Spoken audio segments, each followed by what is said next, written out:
If ever your life could be a true crime podcast episode, then this podcast is for you.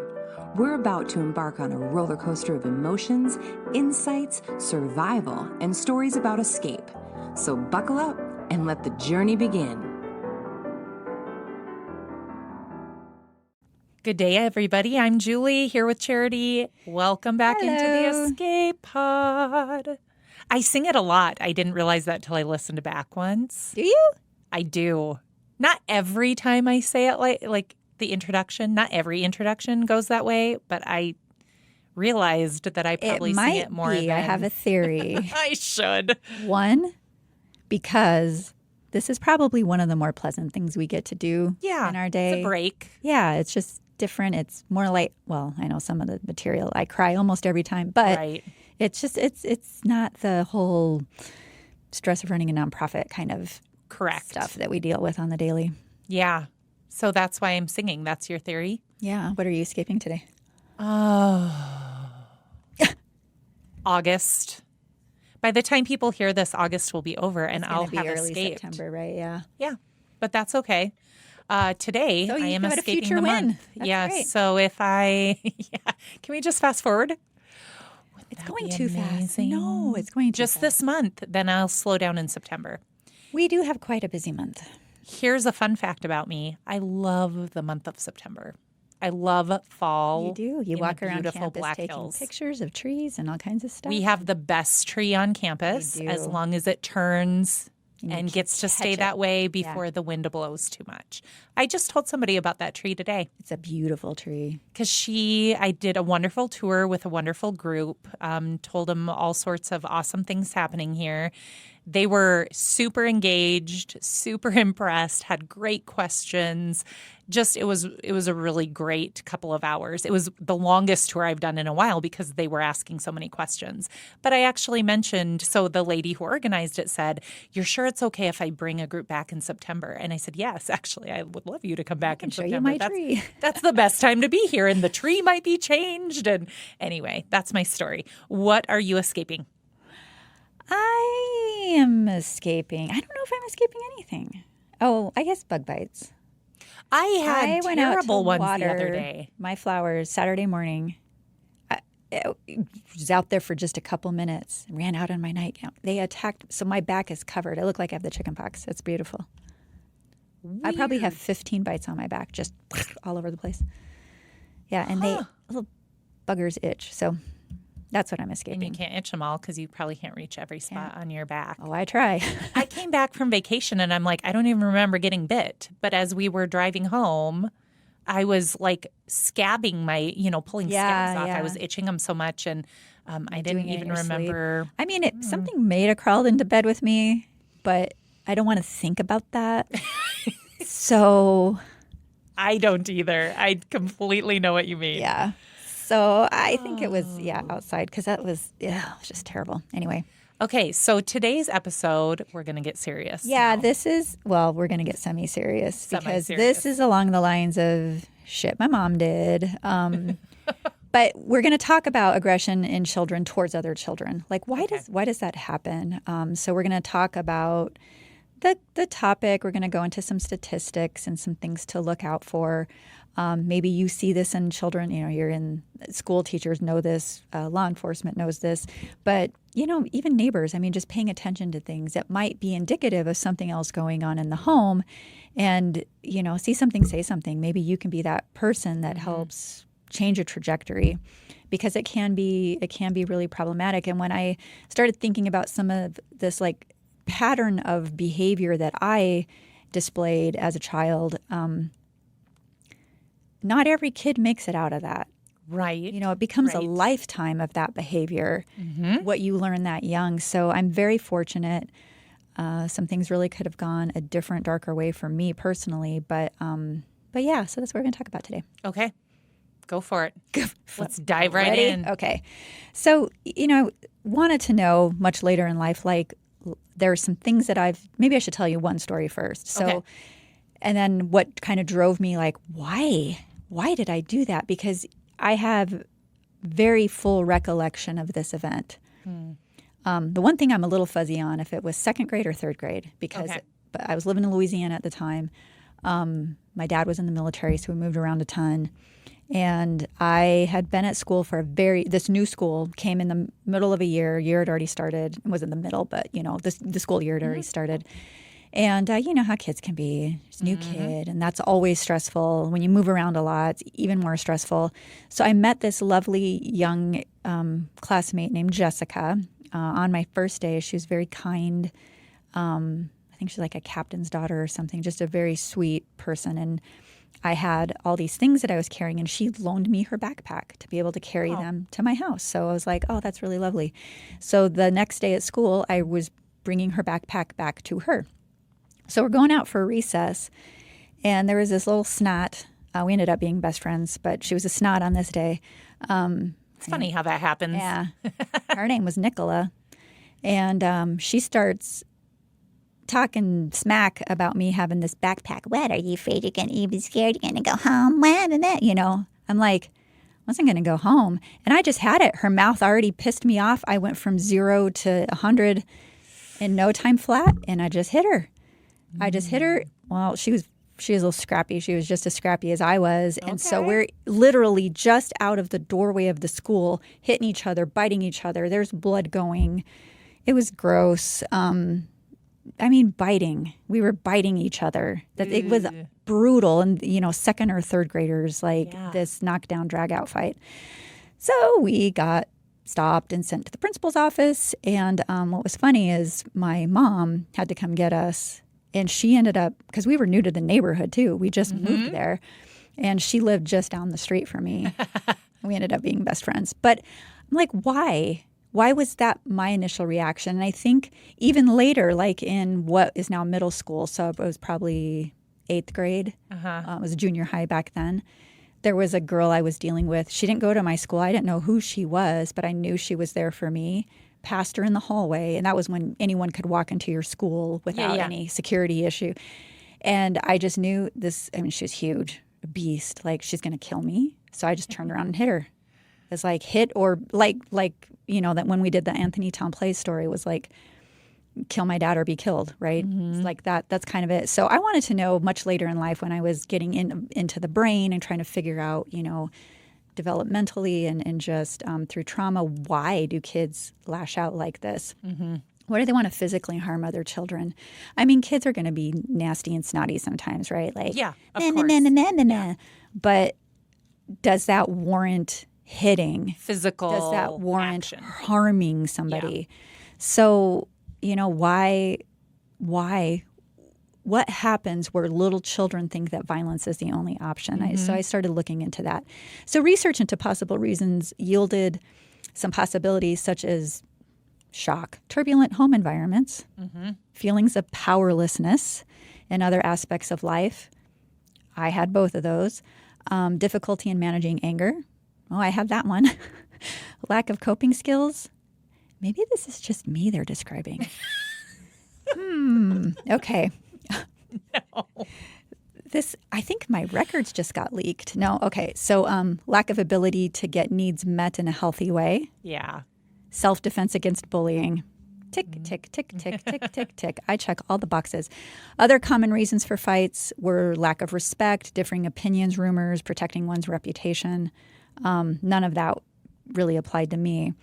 But spoiler alert, these violent tendencies, in case you didn't already figure out, are both products of nature and nurture. Okay. So like what goes on in the home, how you're raised, how, that environment that you're in.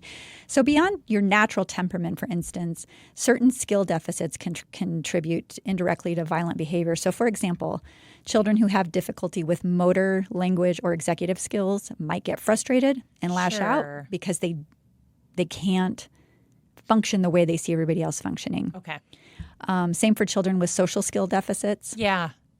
Yep. And same for children who've been traumatized because sometimes there just are no words. Correct. Right? Yeah. So those could be some reasons.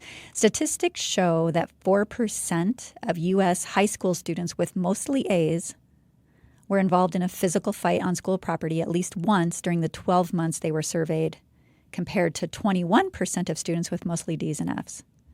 I also bucked the trend there because I was still an A student, but I fought a lot more than probably the DNF students. Eek, eek, eek, eek. Okay. Also, statistically, 3% of high school students with mostly A's did not go to school on at least one day during the 12 months before the survey because they felt unsafe at school or on their way to and from school, compared to 15% of students with mostly D's and F's. So that could be a factor of that bullying or something else going on that's causing that behavior, where you feel you need to defend yourself or protect yourself in some way. And like I said, I was an outlier because I always had good grades, but in many instances of resorting to fighting, most I did not initiate. Some I did. So going back to the younger kiddos who maybe have like delays in learning or developing in some area, and maybe they don't communicate very well, and like you said, executive functioning might not be happening to the extent that it does with most people, whatever the case may be. And I just recall a friend who had a child with some kind of different learning ability, and he was young, and they struggled with it was either like a babysitter or a preschool teacher. And I think it did come down to the child's issue was largely in their ability to communicate. So like interpersonal between the child and the teacher? Yeah. Okay. But I think it was so frustrating. It sounded like, and again, this is wasn't my child, and it's just hearing from the mom of the child and her frustrations. But it sounded like, the caregiver was frustrated. And so her treatment of the child then probably led, it was this back and forth. It, right? You feel it. You don't have to say it. But she also, I don't think she meant to not. I would guess she wasn't trying to be not a very nice caregiver, but I think the frustration of I don't know what, I don't understand him. And so it was I think they butted heads, and it came down to they really could not communicate with each other. And in time, they had the child tested, and they started working on some things. And of course, he grew out of needing that particular person anyway. He became school-aged and great kid, and things, for the most part, I think have turned out wonderfully for him. But as a small child, it was really challenging. And so, you kind of I at least feel kind of for both sides. And of course, feel for the parents who are what do we do about this? We need somebody to watch him however half the day. Yeah. And she's having a hard time with him. Maybe just not be the right person, the right So fit. I think they figured out something different. They are amazing parents, but yeah, it's kind of interesting. It's we fuel our own fires. I wonder too how much is on the medication side of things is truly diagnosable and necessary versus just time. Well, I don't know how prevalent it is now, but I do remember reading something many years ago about that push towards every kid has ADD, every kid has, whatever. And it was just a way for teachers and caregivers to be able to control the classroom environment or that space or that child, not necessarily what the that this was a genuine, this child needs medication. So I wonder how much that's changed. I didn't look into that for the purposes of this piece, but it does make me wonder. I literally was just describing one of my kids the other day to a friend, and I said, at the end of the day, he just has way too much energy. And I said, it's not like he has only at the end of the day? ADHD, okay, all day long. Okay. But we get to the end of the day. So what I want is for him to give him a treadmill. Well, sometimes, I tell him you should run around the house a few times. He's just why? Yeah. But I was going to put him in a sport. We're hoping to put him in a sport during he does play a spring sport. Well, in the middle of winter, we got to do something. Soccer. And so, right, we need something that will keep him busier. But in describing him, I said, he's not like ADHD. He's just a 9-year-old boy. And they had been a teacher, this person I was talking to, and kind of said, oh, yeah, I get it. It's okay. They understood. But kids in general, so many of them, and in my case, I just know my experience with having boys of my own, they're wild. And when you talk about, aggression in children, I have no patience even for like roughhousing. So even if I know they're not mad at each other. Gonna hurt each other, yeah. It's still, I have such an aversion to that. Were you picked on by your siblings when you were a kid? Not a ton. I mean, a little bit. Like, I could tell you some stories. It's my Michael. Yes, my brother a couple of times here's what he would do. He was not mean and he did not fight me, but he would talk me into doing things. Oh, yes. He would talk me into doing things that would embarrass me or get me hurt or, never hurt. And so I don't know. What I think it was is the house I grew up in was 2 stories. And my grandmother lived on the first floor and we lived on the second floor. We had 2 separate doors and everything. But it was I had the best childhood, I think. But because we lived on the second floor, we were a quieter household. When I had friends over, I would have to remind them, like, you can't bounce around here because somebody's downstairs. Yeah. It's even like in this building, you notice, when people are above us, you can't hear it through the microphones, but like we will hear, there's somebody walking overhead because of how it's designed. And so even though our house was great and we had carpeted floors, but if you were really rambunctious, they would hear you downstairs. And so just out of common courtesy, we tended to not roughhouse. Like, not often, sometimes, but not a lot.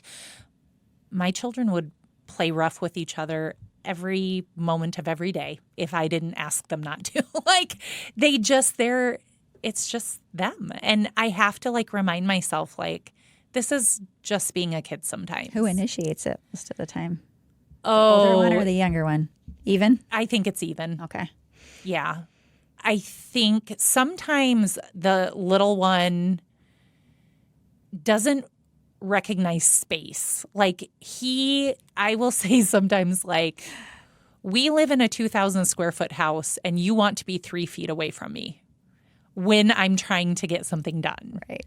Like, can you just back up a little bit? So I probably a little more him than the older one, but it's probably pretty even. Funny. They poke at each other pretty well. Yeah.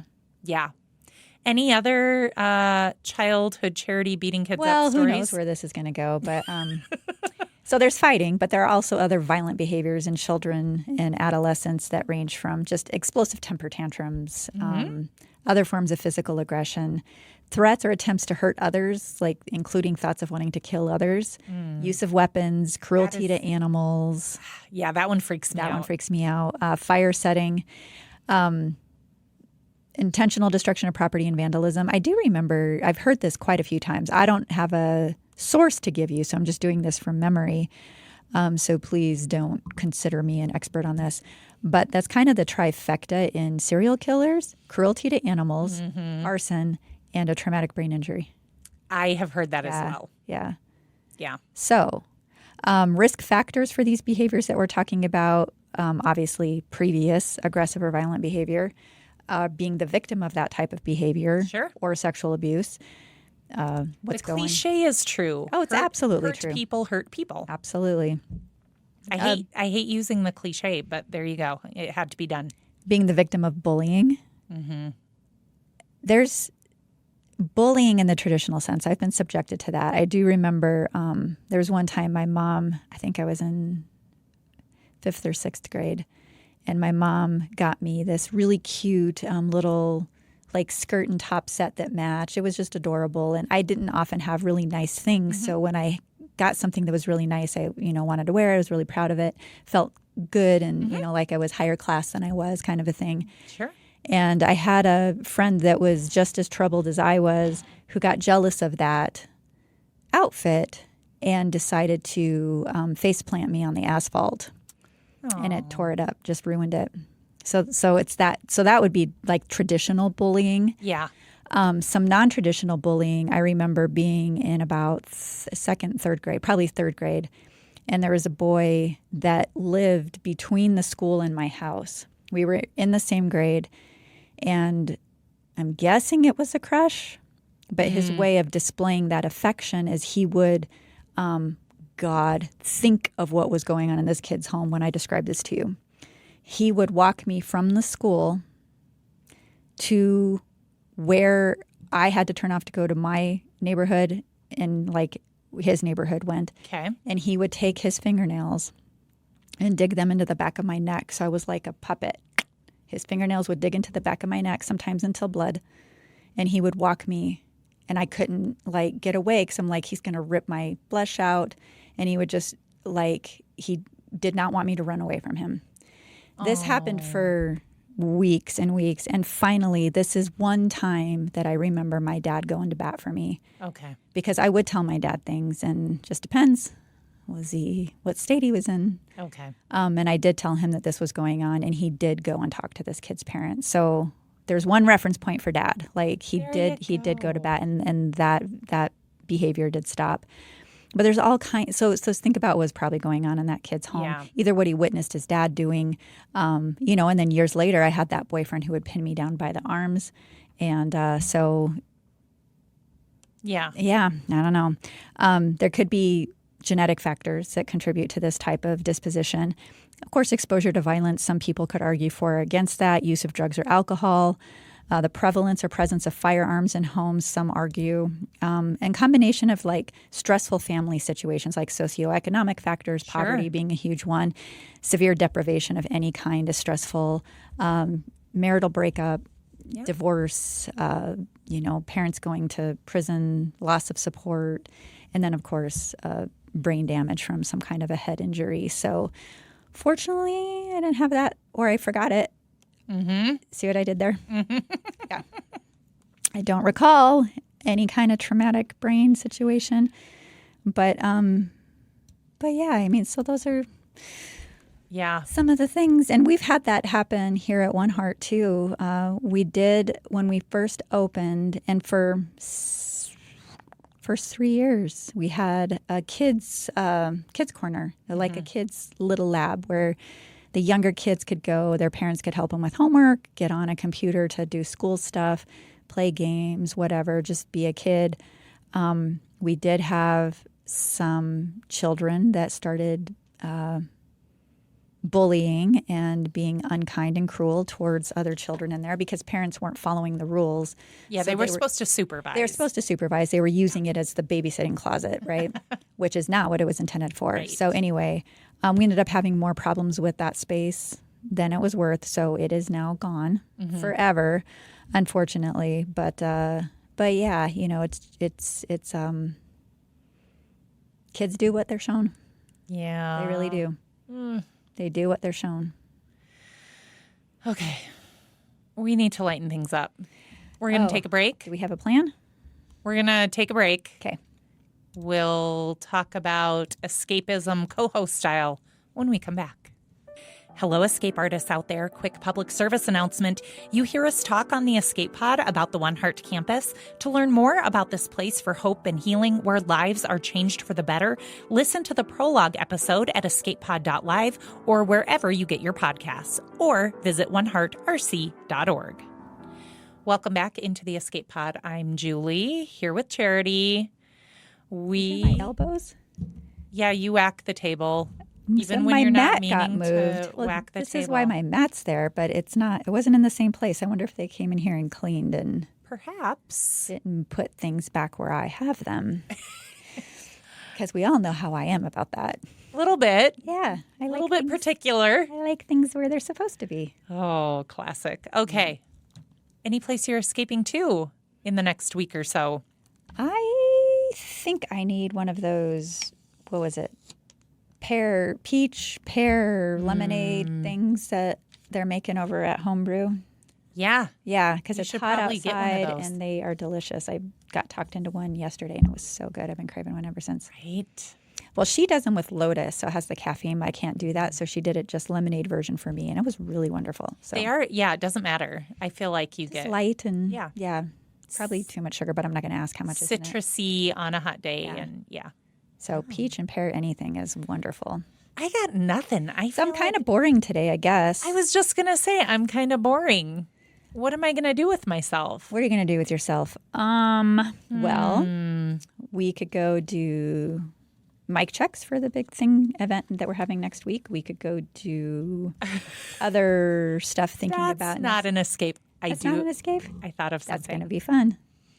It's about time for fantasy football season to start. Oh, Lord have mercy. So I think I'll be escaping to draft night. Oh, that is coming up. It's coming up. Okay, yeah. I get a skosh competitive, even with fantasy football. I don't think your fingers can spread far enough apart. Yeah. She's doing like a little skosh. That's coming up, though. Julie and competitiveness are very correlated. Synonymous. Uh-huh. Yeah. I don't know why. Well, I do know why. I remember when it came out, it really surprised me realizing this about you, but it's kind of funny. It's growing up with two overachievers is what it is. Yeah. So you get competitive real fast. Being the youngest. Mm-hmm. Mm-hmm. And having to keep up. Mm-hmm. That's what it is.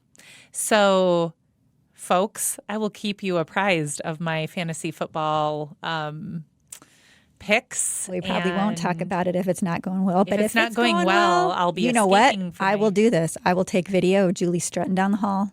I know. And we'll post it to socials because she's got to dance when. I mean, you can hear the smack talking when people are coming into work in the morning when fantasy football's going on. It's hilarious. I tried it one year. I just. You did fine. I with my husband. Yeah. I mean, I just can't get into it. So I'm like, my husband's doing it, and then he's messing with my phone, and I'm like, just leave it alone. You guys just have fun. It's just not my thing.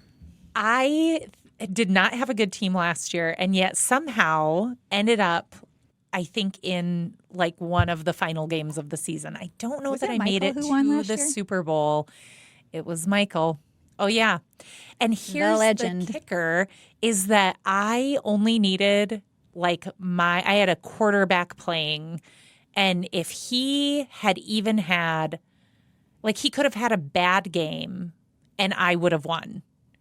He had the worst game in the whole wide world. They pulled him. And so I needed 5 points. And I think he had 3. It was so bad. And so I don't know if Michael listens to this podcast, but Michael, I might be coming for you this year.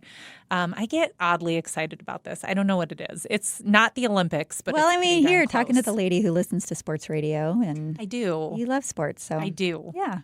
So have fun with that. There you go. All right. Tell the folks how to help us. Why don't you mention, because this is a short one, how they can be a patron? Oh, yeah. We need to go to our website. Enough. Yeah. So it's super easy. If you go to escapepod.live, our website, you can see 3 different levels. You can become a patron for $2 a month, $5 a month, or $10 a month. Show your support. And just remember, all those proceeds actually go to our mission here at One Heart. So this is a podcast with a cause. It's not a podcast for trying to supplant our daytime jobs. Yeah. It's just something we do in addition to everything else that we do here for One Heart. And it would be a really great way. And there's different perks for different levels. And we'll give you a shout out on the show for sure. Yeah. Eventually. We have a shout out we need to give to Raina G. Raina, thank you for being our latest patron. Yes. We appreciate you. Show your support, starting to grow a little bit. And it just really helps because we're actually a 3-person show for this venture here. I do the writing and the research. Julie does all the editing and production and, editing out all of my mic hits and my table bumps and all that stuff. And then Cara Beth does the promotion and the finished product in which you see. And I mean, she curates a different graphic for every single one, which I just love. That's the highlight of the week is, what did KB come up with for that Cara episode? Beth actually makes sure you hear us because if it were just up to you and me, I mean, eventually we'd probably figure it out. We would just talk to each other. But this would be just for us. Yeah. Yeah. With microphones and headsets. Yep. She does all the interfacing and all the outward stuff. So, KB brings us to the world, which is fantastic. It's great. So, escapepod.live. And of course, you can email us at justbecause@escapepod.live. Or if you have a story of escape artist@escapepod.live. Well, real quick, just remember too, you might go in a queue. So when you're sending stuff in, if it's an idea for an episode, if you don't hear it right away, it doesn't mean we're not paying attention to it. It just means that we try to stay really well ahead because our industry is so unpredictable. Yeah. And there are some weeks where we just cannot record. Right. So we try to keep quite a few in the hopper. So it doesn't mean we're ignoring you. It doesn't mean we're not going to get to it. Correct. It just means that it's going on the list, we promise. We've had some good ideas coming in from listeners, and we love it. So keep them coming. All right. With that, we are closing the hatch on this episode of the Escape Pod. Remember, trauma may be inevitable. How you grapple with it is optional. So stay resilient and keep laughing. Bye, everybody.